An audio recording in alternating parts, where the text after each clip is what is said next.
parte. Anche per un minuto. Ok. Benvenuti a tutti nella serata dell'IB.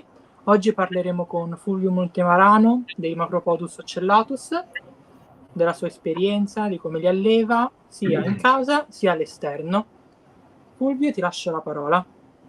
Ciao a tutti, ringrazio di questo invito l'associazione e spero che sia una bella serata per tutti e di fare questa chiacchierata su questi pesci che per quanto mi riguarda sono molto interessanti e allevo con piacere da parecchio tempo.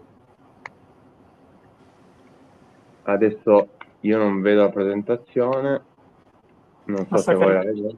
Ok. La sta caricando teoricamente.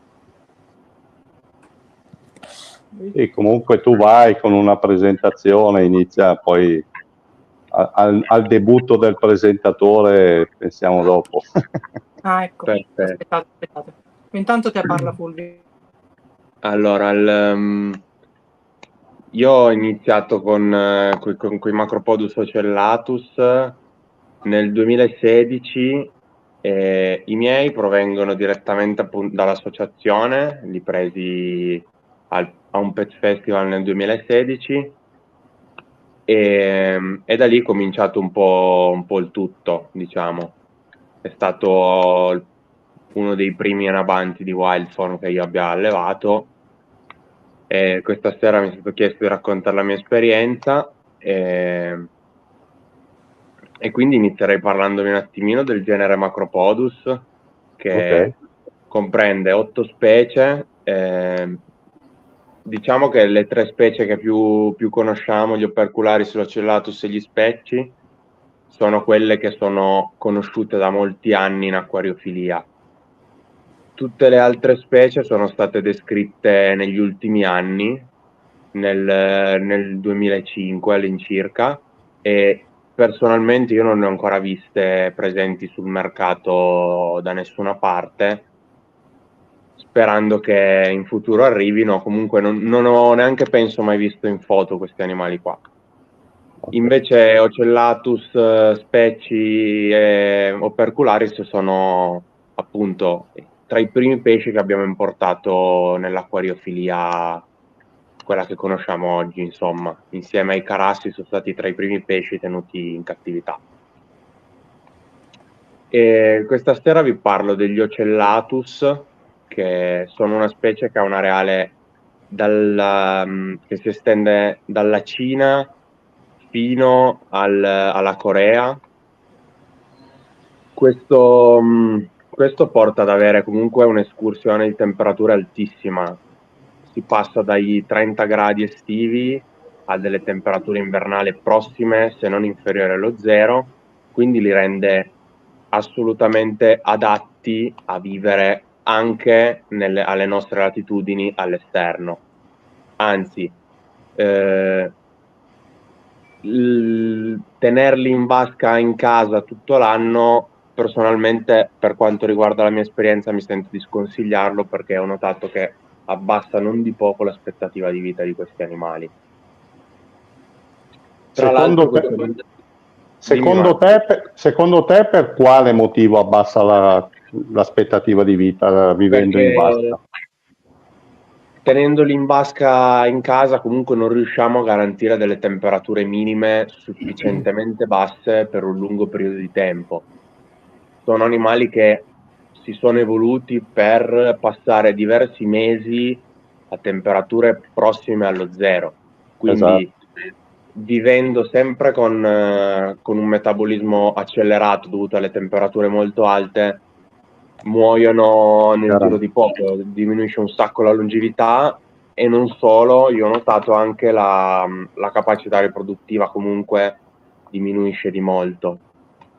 Sì, perché probabilmente li togliamo dal loro aspetto naturale, li facciamo fare una vita troppo stabile, permettimi il termine, ma forse questo li condiziona. Una questione di metabolismo. Gli animali in inverno, per dire, io non somministro cibo nei periodi proprio invernali di ghiaccio, e man mano che scendono le temperature diminuisco sempre di più le somministrazioni di cibo.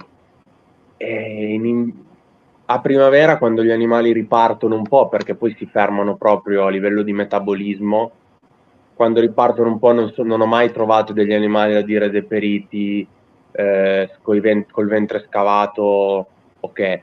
Ho sempre trovato animali comunque in forma, quindi il fatto di avere questa pausa invernale, tra virgolette, questa pausa stagionale, come hanno bene o male quasi tutti i pesci che alleviamo, solo non a queste temperature. Noi magari abbassiamo il riscaldatore di 2-3 gradi, stacchiamo il riscaldatore a temperature di casa, teniamo comodamente diverse specie di pesci. Pensare per esempio a delle cianna, Esatto, a dei grossi betta incubatori orali, che comunque in inverno le temperature possono scendere anche di diversi gradi rispetto all'estate senza causare nessun danno ai pesci, anzi dandogli beneficio poi. Quindi è un pesce che potrebbe vivere all'esterno tutto l'anno in un mini pond? Sì, assolutamente sì. Interessante questa cosa, molto. Ecco perché forse in Sicilia non se ne vengono molti di questi pesci. Esatto. Perché da noi la temperatura minima sarà intorno ai 20 gradi, anche fuori. Esatto. Bisogna tenere in montagna, allora abbiamo temperature molto più basse. Ad esempio, qua, a livello dove sono io ad esempio li tengo quasi anche d'inverno, i miei betta li tengo anche senza riscaldatore, perché la temperatura minima che mi possa arrivare è 22 gradi in casa. Per cui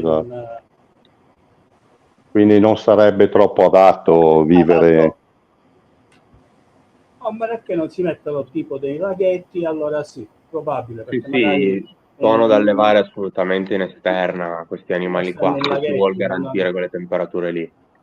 Certo, e magari la temperatura, anche se ci sono 20 gradi, diciamo, l'acqua arriva anche 17-15 gradi in esterna, non essendoci. Fulvio, ci chiedono dalla chat che basta che non ghiacci l'acqua superficiale per ovvi motivi. Ma nel caso degli Ocellatus può ghiacciare, dato che vivono anche sotto al ghiaccio, o mi ricordo male? Da me spesso e volentieri l'acqua ha ghiacciato. Mi è capitato di avere, io solitamente le vasche esterne uso delle coperture plastiche per non far ghiacciare l'acqua, ma più che altro per non avere troppa escursione termica, che non prendano troppo freddo. Ho sempre voluto avere questa accortezza in più. Mi è capitato di avere delle vasche in cui pensavo di non aver più pesci, di averli pescati tutti e spostati tutti, che mi sono ghiacciate e i pesci dentro ci hanno vissuto benissimo e a primavera erano come gli altri e stavano benissimo. E hanno passato magari quelle 2-3 settimane di freddo intenso sotto un po' di ghiaccio. Quello sì mi è capitato, anche perché non penso che vengano a respirare in superficie, diventano praticamente invisibili in inverno. A meno di non mettersi a ravanare con le mani dentro, spostare vasi, cose, uno non li vede nemmeno in vasca. Immagino. Sì, comunque vanno a fare praticamente. Quindi mi è capitato di tenerli per sbaglio sotto il ghiaccio, perché magari mi è capitato di avendo tante vasche fuori, magari ne coprivo 3-4 e condensavo tutti i pesci in quelle. Mi è capitato poi non sempre sei preciso come in una vasca in casa, quindi magari non riesci a pescarli tutti, pensi di averlo fatto. Spesso e volentieri mi è capitato anche piccoli appena nati nell'anno di trovarli poi a primavera super a posto senza problemi. Sì, credo che a volte ci facciamo tanti problemi noi, ma secondo me i pesci hanno una capacità, questa cosa la dicevo già, di adattamento enorme, secondo me. Sì, sicuramente. Poi chiaro, va da specie a specie ovviamente, chiaramente, però io vedo anch'io fuori ancora adesso nei mini pond i miei selezionati senza problemi, tranquilli. Ci facciamo veramente troppi problemi noi forse, ma i pesci ne hanno di meno. Da questo punto di vista sicuramente sì. Prosegui, è interessante, vai. Allora, i miei che presi me ne sono stati dati da Roberto Silveri. Okay. locati Ding Tong Lake, quindi con località di cattura. Informandomi un po' sulla provenienza, questo è un lago di grandi dimensioni con una profondità massima di 31 metri, quindi un lago estremamente basso, soggetto a piene alluvionali tutti gli anni, anche di proporzioni parecchio importanti. Si trova nella Cina centro-orientale, poi fondamentalmente nell'allevamento non cambia nulla, però è una curiosità in più. Io li ho sempre ovviamente tenuti in purezza senza mai incrociarli con altre locality o pesci, aquarium strain importati. Ho sempre mantenuto la stessa locality, incrociato sempre con gli esemplari provenienti da questa stessa locality qua. Fulvio, ci chiedono in chat: buonasera, ho dei giovani che per precauzione ho messo in casa in acquario. Secondo te posso mettere in esterno anche se sono giovani? Sì, secondo me si può fare tranquillamente. Ovvio dipende dalle temperature che ci sono adesso, perché passarli da 20 gradi casalinghi che possiamo magari avere adesso, qua da me per dire c'è 13-14 gradi di minima notturna, è un po' una botta, ecco. Con qualche accortezza, magari mettendo la vasca in una zona un po' più riparata e piano piano spostarli, secondo me si può tranquillamente fare. Anzi, il fatto di tenerli in casa veramente accelera troppo il metabolismo di questi animali. Parlo per gli ocellatus. Sono pesci che necessitano di scendere a temperature molto basse.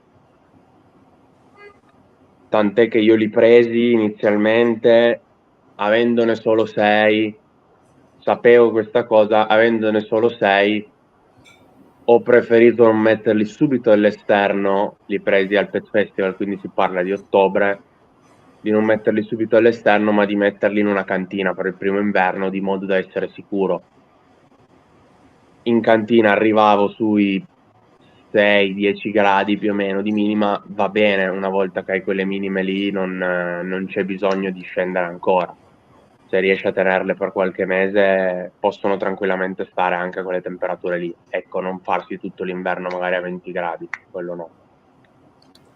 Vabbè, comunque cerchi di mantenere una stagionalità, che in Sì, questo caso è assolutamente. praticamente estrema in confronto ai pesci in genere tropicali di cui parliamo in media, però comunque mantiene una certa stagionalità. Certo, avendoli fuori la temperatura man mano scende e loro man mano rallentano il loro metabolismo. Non puoi pensare di passarli da 20 gradi di casa magari a dicembre in esterna, per dire, quello assolutamente. Chiaro, ovvio. Però comunque c'è anche da dire che tu sei in Nord Italia, anche questo è da precisare, che sei a Torino. Sì, appunto. Ma, qua da me ci sono 14-15 gradi. E come temperatura massima arrivano a sopportare fino a quanti gradi? Io massime li ho tenuti veramente a temperature sopra i 30 gradi in acqua senza nessun problema. Ah, ok, quindi temperature estive. Hanno un range di temperatura veramente impressionante. E infatti leggevo prima appunto, è proprio un range di temperature veramente grande. Mi è capitato di tenerli anche a più di 32-33 gradi in acqua e senza problemi. È un pesce veramente... mi ha stupito la zona d'origine, io non è che segua molto questo mondo, ma mi ha stupito ad esempio la zona d'origine, perché pensavo magari fosse più orientato nel solito sud-est asiatico, invece più Cina, Corea. Addirittura leggevo che adesso sono stati introdotti anche in certi posti in Russia, addirittura, sbaglio? Hanno trovato delle popolazioni russe, sì. Esatto. Quello l'ho letto anch'io. Particolare sta cosa. Anche lì quasi sicuramente di immissione. Beh sì, sicuramente. E mi permetto di farti una domanda. Attualmente in Italia chi è che ha la tua popolazione? Cioè io negli anni li ho dati a un po' di persone, poi sinceramente ho un po' perso i contatti, nel senso che poi spesso e volentieri magari capita che non ti senti più, non ti vedi più e e magari non sai più neanche chi sono andati questi pesci qua. Io mi auguro che siano andati in giro, che quelli che ho dato in giro si siano riprodotti e a loro volta siano andati da altre persone. Poi non mi è più capitato personalmente, tipo sui social così, di vederne di questa locality. Però se qualcuno li ha si faccia avanti, magari in associazione qualcuno ancora c'è. Esatto.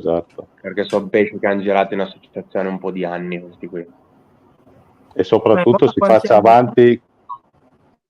No, vai, dicevo, soprattutto si faccia avanti chi vuole magari allevarli e provare a iniziare ad allevare questi pesci che sono veramente belli. Ah, sì. Ma ora quanti anni è che li allevi?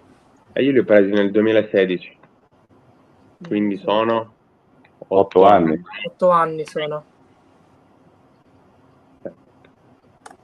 Dai, prosegui con la descrizione perché ti interrompiamo sempre. No, esatto. Allora, vabbè, questo l'abbiamo appena detto. La primo anno per sicurezza li tenni in cantina, assolutamente una cosa non necessaria, devo dire, perché poi per quello che ho visto negli anni a seguire sono veramente dei carri armati.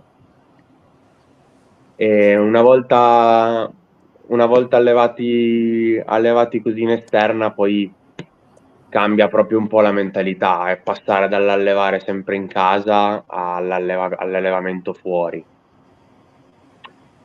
In casa personalmente, all'interno, io li ho tenuti e sono certamente più comodi da gestire. Diciamo che io sposto in casa quando ho bisogno di controllarli, di gestirli, di seguirli, tipo voglio fare la riproduzione, tiro dentro la coppia, me la metto nella vaschettina in vetro di casa e la vedo. Sposto le femmine, sposto i maschi, accresco i piccoli in maniera un po' più comoda, se devo fare tanti cambi dell'acqua sono più comodo. Diciamo che generalmente li tengo fuori tutto l'anno, li sposto magari dentro ogni tanto in estate, se devo fare appunto le riproduzioni, quelle cose lì. Per il resto sconsiglio di allevarli in casa in inverno, personalmente. Ecco. Tutto qua. Allora. Tipo questo è un video di un gruppettino di giovani che avevo spostato in casa durante la primavera.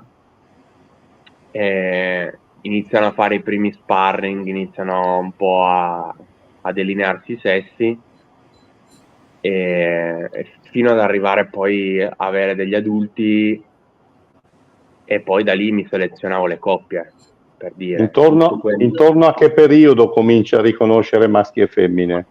Allora, non hai la certezza finché non li vedi che si riproducono. Questo è una roba strana.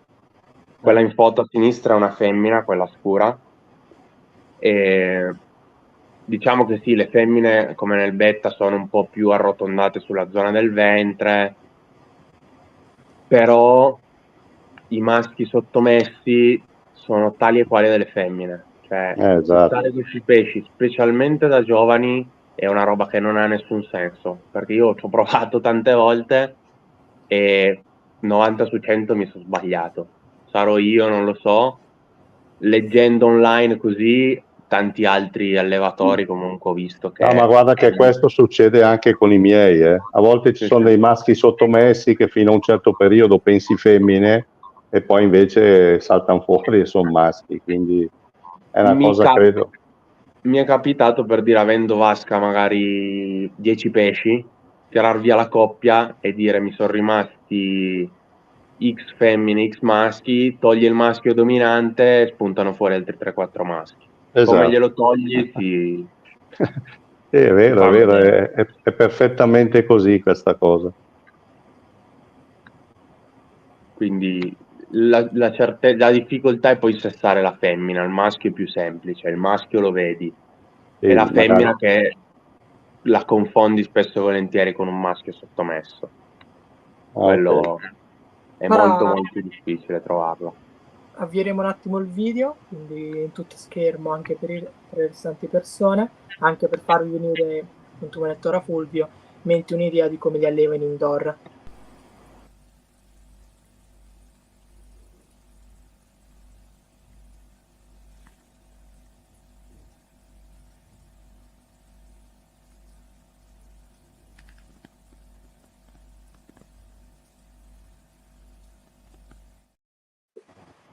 questo era uno dei video che ci ha fornito Fulvio, di come li alleva appunto in acquario anche, ma ha detto anche lui per farvi venire in mente il suo stile di allevamento. Io uso vasche molto piene, si vede nel video, perché comunque hanno un'aggressività abbastanza decisa. Specialmente se ne hai pochi, conviene avere tante barriere visive. Quando sono un buon numero di pesci, smaltiscono un po' l'aggressività fra di loro. Se ne hai pochi c'è il rischio che ti vessino magari quell'esemplare un po' più minuto, un po' più piccolino. E qua ci sono due foto di vasche fuori, una vasca da 300 litri circolare e una vaschettina da 80 litri quadrata. Ovviamente anche nella vasca quadrata c'è una rete che è stata tolta per fare la foto. Sono assolutamente indispensabili, come i betta, come la gran parte degli anavanti li saltano senza nessun problema, e quindi le reti sono assolutamente indispensabili per evitare dei salti o delle predazioni. Allevando in esterna è molto semplice, una cornacchia, una cosa che ti mangia via i pesci. Anche semplicemente dei gatti a volte che magari circolano. Sì. Qualsiasi animale. Esatto. Una domanda, Fulvio, ma che litraggio consigli appunto in esterno? Io in esterno ho sempre tenuto i gruppi in vasconi da 300 litri in su, 200 litri in su, ben fitti di piante, e poi le coppie 80-100 litri, isolavo la coppia lì per fare le riproduzioni.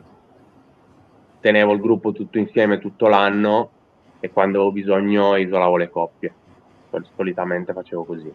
Quella di sinistra, la vasca quadrata, è una vasca in cui io isolo la coppia e accresco poi magari i piccoli se voglio crescerli fuori, e nel vascone circolare ne ho un gruppo di 6 o 7, per dire. E a che temperatura li fai riprodurre solitamente? Si riproducono primavera, inizio estate, si fermano col caldo intenso, ho notato, e poi magari a volte fanno qualcosa verso la fine dell'estate, almeno a me è sempre così. Temperature medie, insomma. Sì, 27-28 gradi, sopra quelle iniziano un po' a fermare le riproduzioni. Ok, grazie. Figurati. In esterna, appunto, io coprivo le vasche con un telo, queste qua erano in balcone, le coprivo con un telo e ho messo un polistirolo tra le vasche e il muro. Finito lì, cioè niente di trascendentale, e i pesci li salutavo a novembre-dicembre e li rivedevo a febbraio-marzo, perché diventano completamente invisibili. La vasca in foto è un esempio di una vasca, appunto, io ci tenevo le coppie lì dentro, in quella vasca lì, le coppie o dei gruppettini di piccoli, ed è una vasca da 100 litri. Un po' di piante e via. Io non ho mai fatto grandi vasche estetiche in esterna, grandi mini pond, però mi sono sempre trovato bene. E importantissimo quello che dicevo già prima, le reti, le coperture per sti pesci, e magari chi ha le vasche in esterna, se fai i cambi dell'acqua, quando fai i cambi dell'acqua, a dove si butta via l'acqua, perché buttare via l'acqua che tiriamo via da quelle vasche lì in un fiume, in un laghettino, una cosa, è un attimo che si infilano dentro dei pesci, perché gli avannotti sono molto piccoli.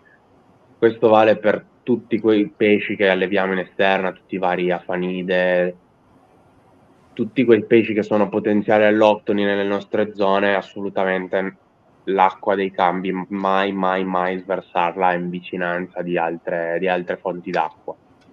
Sai cosa faccio sempre io quando fai? È perfetta sta cosa che stai dicendo. Metto sempre un doppio retino all'uscita del tubo della canna, che praticamente cambi l'acqua, no? Che se nel caso ti aspiri un avanottino o qualche pesce, quantomeno resta nel retino e non va magari a finire, come dici tu, in giro poi. Perché poi ci sono già esempi di questa specie naturalizzata in Russia, in Giappone, e nelle Esatto. varie zone, in diverse zone del mondo.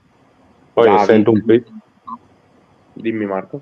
No, dicendo, essendo anche un pesce che si adatta a un range di temperature e acque, fa anche, è molto facile che si possa ambientare senza problemi. Appunto. Vista già la situazione all'Ottoni italiana, esatto, non rosea, ecco. Esatto. Evitiamo di aggiungerne altri noi che siamo appassionati. Sempre Marchenzo fa una domanda. 8 giovani, sempre il ragazzo di prima che ti dicevo che chiedeva di spostarli fuori. 8 giovani a dispongo di 2 vasche da 120 litri. È meglio tenerli assieme su una vasca o 4 esemplari in ogni vasca? Ovviamente pensi nel finché sono giovani possono anche stare tutti insieme, poi si valuta andando avanti l'aggressività, vedere gli animali. È normale che se inizi a trovare gli animali conciati o sottomessi o che c'è qualcosa che non va, che sia l'allestimento, che sia il litraggio troppo piccolo, che sia la sextratio sbagliata, che sia quel che sia. Comunque io di solito li ho messi sempre giovani in delle vasche così e poi più avanti magari mi isolavo le coppie, riunivo con degli altri e facevo dei gruppi più grossi. Lì dipende un po', secondo me ci stanno e poi uno valuta secondo la sua esperienza. Ecco, tutto lì. Basta guardarli e vedere se stanno bene, se iniziano a menarsi c'è qualcosa che non va. Ma richiedi che un'elevata piantumazione è molto importante in questa specie? Sì, aiuta tantissimo a smorzare un po' l'aggressività. Quello sicuramente. Sono molto territoriali. Ecco, quello che dicevamo prima, quella lì bianca è una femmina, lì sei sicuro al 100%, quando diventano bianche così vuol dire che stanno proprio per riprodursi e lì sei sicuro al 100% che siano femmine. Quando le vedi in riproduzione, quando vedi quel colore lì sono femmine, solo che lo mantengono appunto pochissimo prima della riproduzione, si riproducono e dopo poco lo riperdono. È proprio il colore che usano nei momenti in cui si riproducono e basta. Chiedono anche appunto se sono molto territoriali. I miei personalmente sì. Parlando con altra gente che li ha avuti allevati e tutto, non della stessa locality, mi hanno sempre detto ma sì, ma non tantissimo. Io i miei li ho trovati parecchio aggressivi. Cioè, mi è capitato di rischiare di perdere dei pesci perché venivano picchiati dagli altri e venivano messi in disparte. Non so se è una cosa solo di questa locality o che. Poi niente di anormale per degli anabanti, diciamo che sono pesci che quando vogliono tirano fuori un bel carattere. Esatto. Come anche diversi betta, le cianna e tanti altri. Ma la differenza di locality li può far diventare più o meno aggressivi perché? Quale può essere secondo? Popolazioni che sono isolate, cresciute evolutesi in luoghi diversi, magari da un fiume, da una palude o da un lago, cambiano gli adattamenti che hanno dovuto assumere per sopravvivere. Esatto. Magari, non lo so, mi viene da pensare, magari stupidamente, che provenendo da un lago la quantità di predatori a livello acquatico che possono avere è maggiore, chiaro, per dire, rispetto a una palude con 4 dita d'acqua. Sì, è vero. Sì, può essere che scatena questo senso di difesa più forte proprio per difendere sia i piccoli, il territorio, cioè, sicuramente. Poi niente di eccessivo, cioè niente di anormale per chi alleva anabantidi o comunque... Sì. È la prassi, diciamo. Diciamo che è capitato un po' a tutti. Sì, chi più chi meno, però è così, è vero. Io adesso per esempio c'è un video di un maschio dominante che si prepara a riprodursi e scaccia tutti gli altri esemplari che ci sono in vasca. Io quando vedevo che era così spostavo il maschio con una femmina per farlo accoppiare in tranquillità. E poi toglievo la femmina subito dopo l'accoppiamento. Ah, ecco, anche in questo caso va tolta la femmina, anche in questi pesci. Se li separi, che separi solo la coppia, o hai una vasca veramente grande, tipo 150-200 litri, o se no il maschio ti vesta proprio la femmina, te la scaccia dopo essersi accoppiati abbastanza in maniera energica. Quindi io ho sempre separato. Ok. Specialmente se hai solo loro due dentro, perché sfoga tutta l'aggressività sulla femmina. Quando si riproducono nelle vasche fuori, che ne ho 8, 10, 15 insieme, non sto a separare, ovviamente si riproducono, però avendo tanti esemplari, avendo tanto spazio, riescono sempre a trovare da nascondersi. Fulvio, ti faccio 2 domande. Questa specie presenta nido di bolle? Sì, fanno nido di bolle. E soprattutto, noti che predano i piccoli? Oppure ti è mai capitato? Praticano cure parentali i maschi per qualche giorno, fino diciamo al nuoto libero, una decina di giorni dopo l'accoppiamento, poi se ne disinteressano, quindi se ci sono altri pesci in vasca vengono inevitabilmente predati, quello sì. E comunque a livello di stessa specie? Hai notato sempre predazioni, come hai detto, appunto, li predano tranquillamente.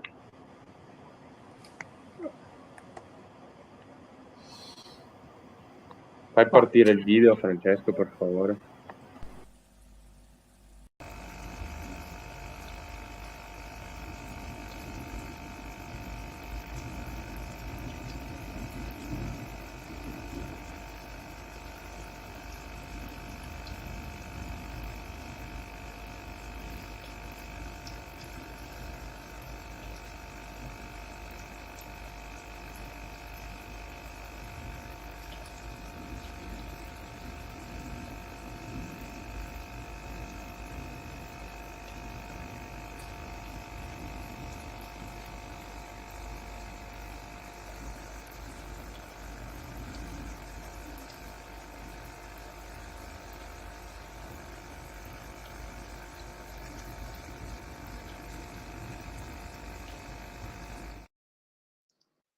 Sono comunque abbastanza decisi nel difendere il territorio.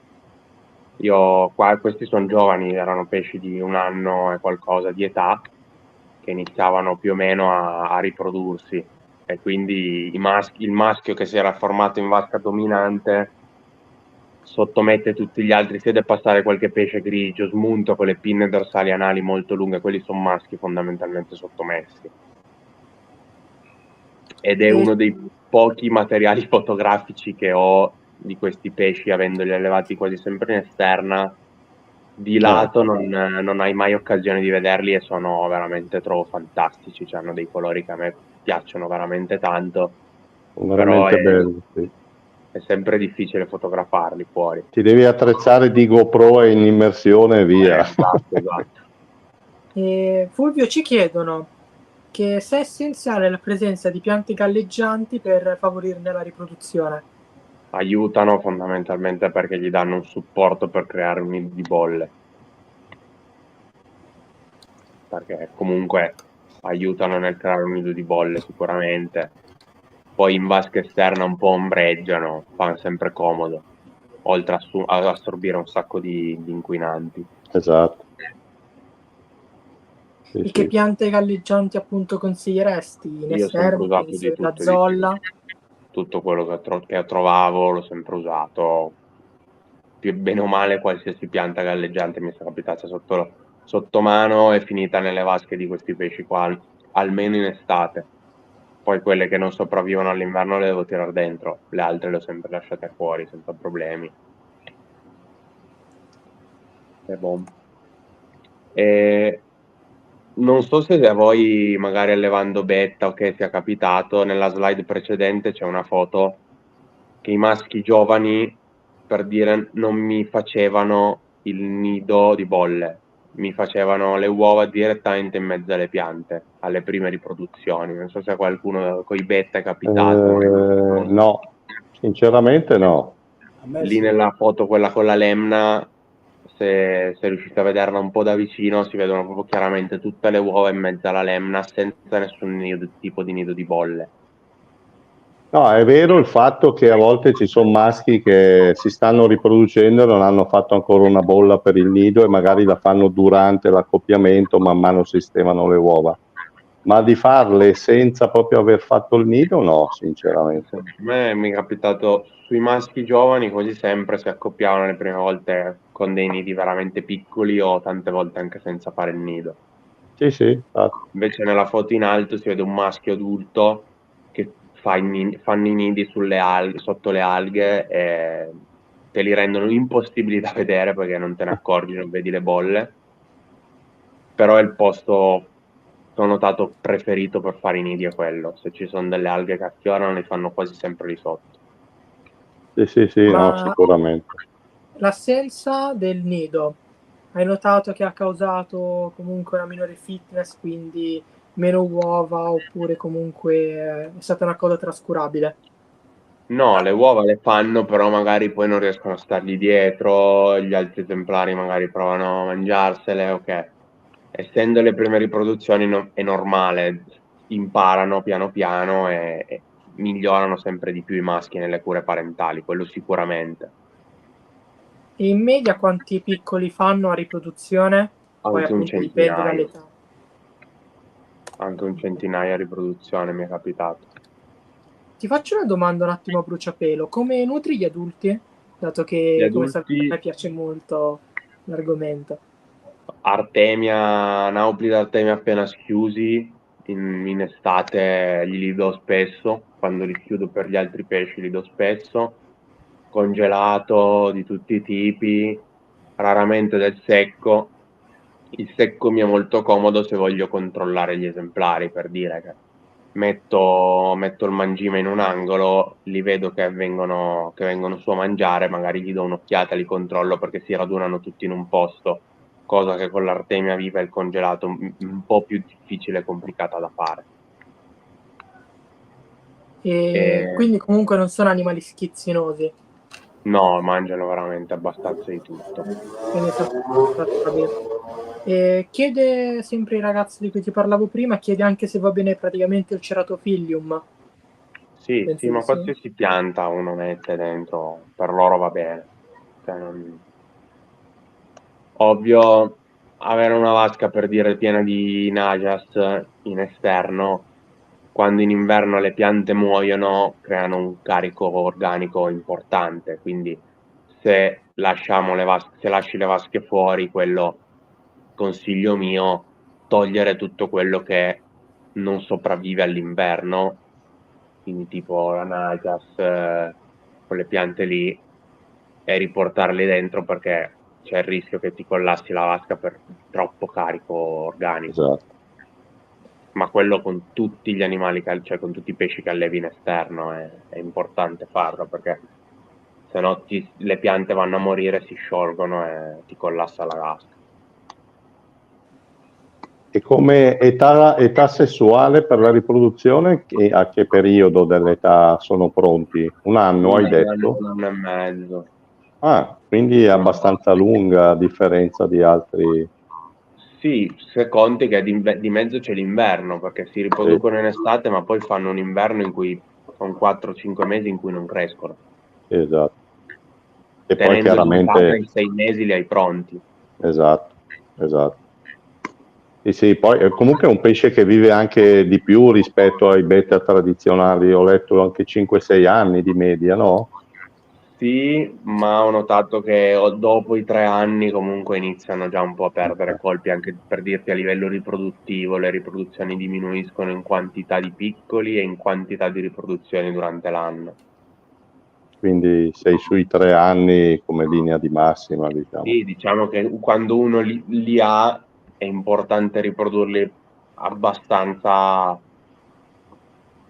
subito, ma in qualità, cioè magari allevandosi appunto i piccoli di 1 o 2 riproduzioni da farne un buon numero da averne per gli anni successivi, perché appunto poi è un attimo che ti muoiono di vecchiaia a 3 anni, per dire. E i piccoli come i betta commerciali non mangiano artemi appena nati, quindi io usavo anguillole dell'aceto parameci per nutrirli all'inizio e li tenevo su in vasche da 5 litri, per dire. Prelevavo, se levo fuori il nido di bolle, quando i piccoli erano praticamente al nuoto libero, li mettevo in una vaschetta a 5-10 litri, cambi giornalieri, e li accrescevo così fino a metterli in una vasca d'accrescimento un po' più grande. A quanti giorni iniziano a mangiarsi i naupli? Iniziano i primi dopo qualche giorno, 3, 4, 5 giorni, e poi io continuavo a dare entrambi per ancora una decina di giorni, perché quelli che rimangono un po' più indietro con la crescita non riescono a mangiare i naupli e hanno bisogno comunque dell'anguillole o dei parameci, di quel cibo che è più piccolo di un nauplio.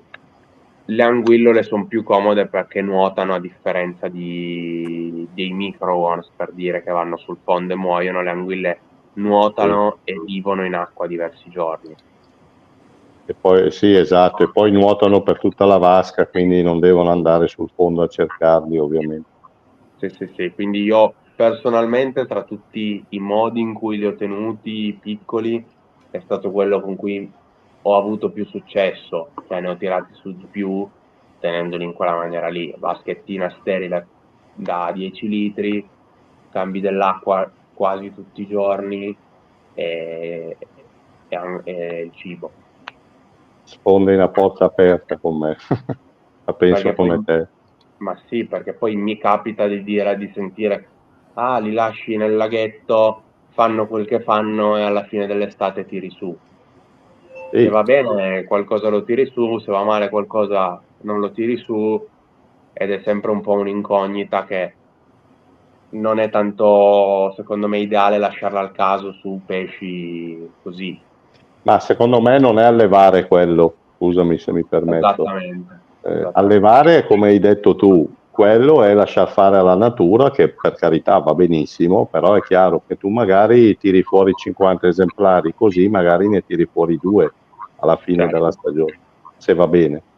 Sì, ma non è neanche sostenibile alla fine. Se no, si ha, assolutamente. Con questi pesci, appunto, come avete detto anche voi, Poi di questo dipende valore. dai numeri, cioè se io prendo 50 pesci, li butto in un laghetto di grandi dimensioni, posso pensare che la popolazione si mantenga negli anni, cioè non hanno ovvio. però magari hai dentro 20 coppie, faccio per dire, è chiaro che però come logica non ha molto senso. Non è secondo me l'ideale. Poi non puoi star dietro a prelevare tutte le riproduzioni, perché sennò a fine dell'estate c'hai 10.000 pesci magari. E poi prelevare in un laghetto non è che sia proprio così, dipende dal laghetto, chiaro, però non è che sia così semplice poi.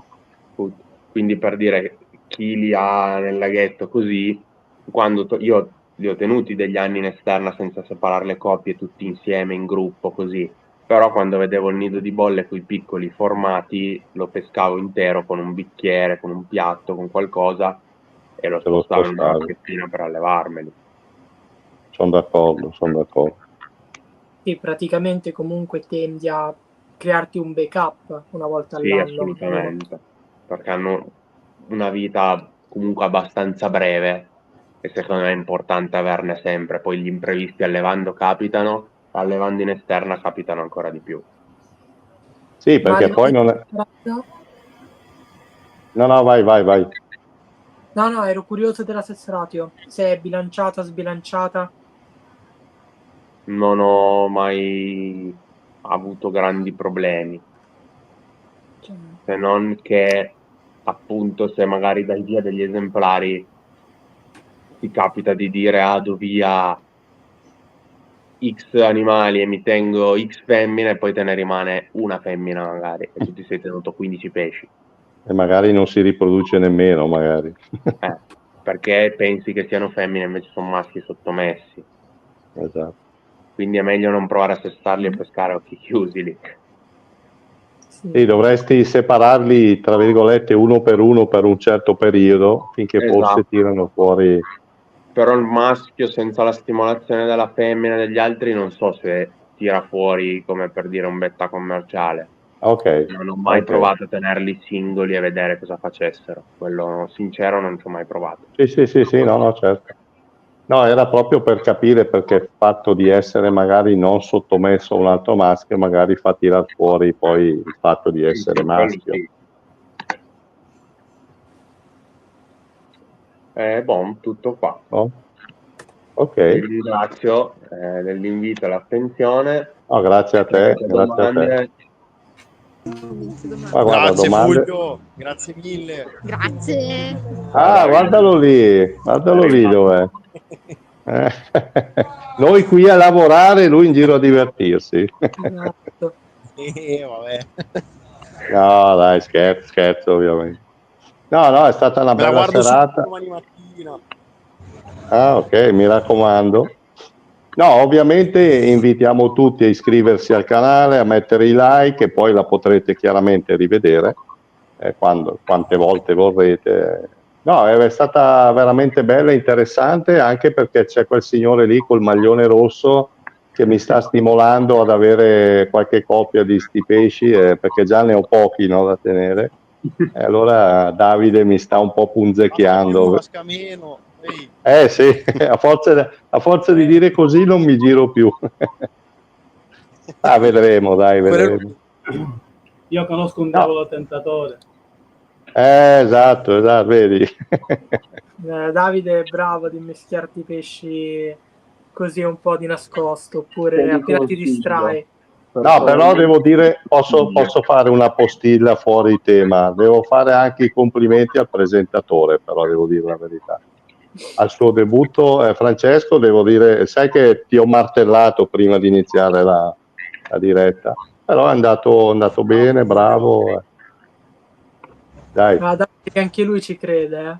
Comunque hanno mi recupererò tutto, ma vado sulla fiducia, dai. Grandissimo. Dai. Ci sono state varie prove tecniche con Francesco. Esatto. No, ma lo sa. La prossima serata sono cazzi vostri sempre sui Wild. Ormai abbiamo preso il via, quindi si continua su quel genere lì e ci vediamo al più presto. Vi ringrazio ragazzi per aver partecipato alla serata. E sicuramente grazie Francesco, Marco e soci. E ci vediamo al Pet Festival, non dimenticatelo. E io, dolore. Arrivederci. Prima che chiudiamo, Fulvio, ci hanno chiesto se sono comunque una specie che è abbastanza schiva, o è curiosa, o sta in superficie, un po' come gli Opercularis. In esterna diventano molto più schivi. Poi si abituano a essere nutriti e tutto, però comunque se magari proietti l'ombra sulla vasca si nascondono e poi dopo un po' escono a vedere che cos'è. Li metti in casa 2 settimane che la roba lì gli passa.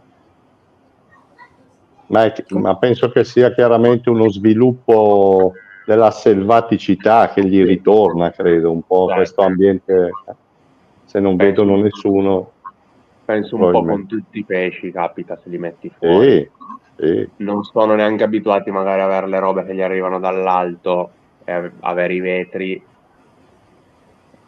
Guarda, ho avuto i pesci di Edoardo che ho portato all'Olanda, i rubra, ho fatto 10 giorni senza vederne l'ombra proprio, cioè, non vedevo niente. Poi piano piano si sono abituati, uscivano, mangiavano, però è così, insomma. Va bene ragazzi. Esatto. Grazie di tutto. Minuti. Dai, perfetto, va benissimo. Ringraziamo. Ultime domande? Anche Mary che li voleva o qualcun altro? Giusto un minutino. Almeno. Comunque Fulvio, intanto mentre che aspettiamo qualche nuova domanda, ma come mai hai scelto questa specie? Ma mi hanno sempre incuriosito e mi aveva sempre un po' incuriosito il pesce d'acquario che vive fuori tutto l'anno. Quello mi ha sempre incuriosito. Poi li ho presi, mi sono piaciuti, mi piace allevare in esterno, mi regala tante soddisfazioni, e quindi li ho tenuti tutti questi anni, e sinceramente non mi sono mai annoiato averli. È un'esperienza fantastica levare in esterna, hai ragione. Mi piace, quindi, e poi mi incuriosiva proprio il fatto che vivessero alle nostre temperature senza problemi e arrivano dall'altra parte del mondo. Esatto. E poi è un bel pesce, diciamolo, è un bel Oltre pesce. a quello, sì, sono molto belli, sono molto estetici, ma quello poi è soggettivo, ognuno... Sì, ci no, chiedono chiaro. che criticità hai riscontrato nel sollevamento? Bello, in questi 8 anni che hai riscontrato delle difficoltà? A livello di valori, per dire, dell'acqua, zero, cioè stanno in qualsiasi acqua. Le uniche due cose sono veramente, appunto, andare abbastanza giù con le temperature in inverno e il fatto che, appunto, devi farli perché non puoi pensare che ti vivano tanti anni e ti si riproducono tanti anni. A 3 anni sono vecchi. Sono Quindi molto comunque. Acqua di rete, quindi? Sì, senza problemi. Qualsiasi acqua li abbia messi, sempre uguale. Non c'è problema. Riprodotto, fatto, sempre tenuto in acqua di rubinetto. Ah, ok, quindi più semplice di così, voglio dire. Sì, semplicissime. È veramente, veramente semplice. E poi ci chiedono come stimoli la riproduzione? Le temperature, il maschio e la femmina, e l'acqua ovviamente non deve essere putrida, tra virgolette, cioè io faccio i cambi anche nelle vasche fuori.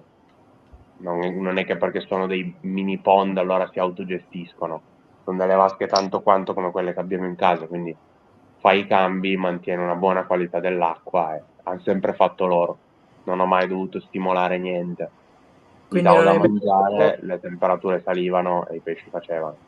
Ti farei un applauso per questa cosa che hai detto, perché tanti pensano che il mini pond, li lasci lì tutto l'anno.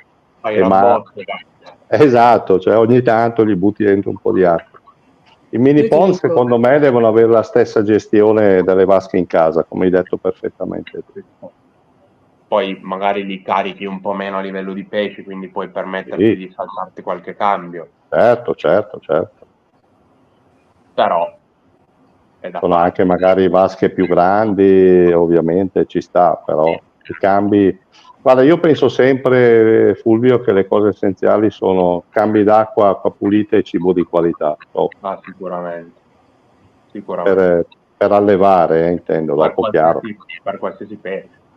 Sì, per qualsiasi. La base per qualsiasi tipo di allevamento di pesce. Esatto, esattamente. Allora, non arrivano altre domande? Possiamo chiudere. Chiudere. Fulvio per la serata che ci ha dedicato. Grazie a te, Fulvio. Ci vediamo alla prossima occasione. Ci sarai al PET? Non lo so ancora, vedrò. Sicuramente seguirò le serate che farete più avanti. Quello sicuro, e se ce la fai a venire a Cremona ci farebbe piacere, anche che ti conosco di persona, facciamo 2 chiacchiere, dai. Volentieri. Ok, va bene. Ciao a tutti. Grazie a tutti, ciao, buona serata. Ciao Vincenzo, ciao.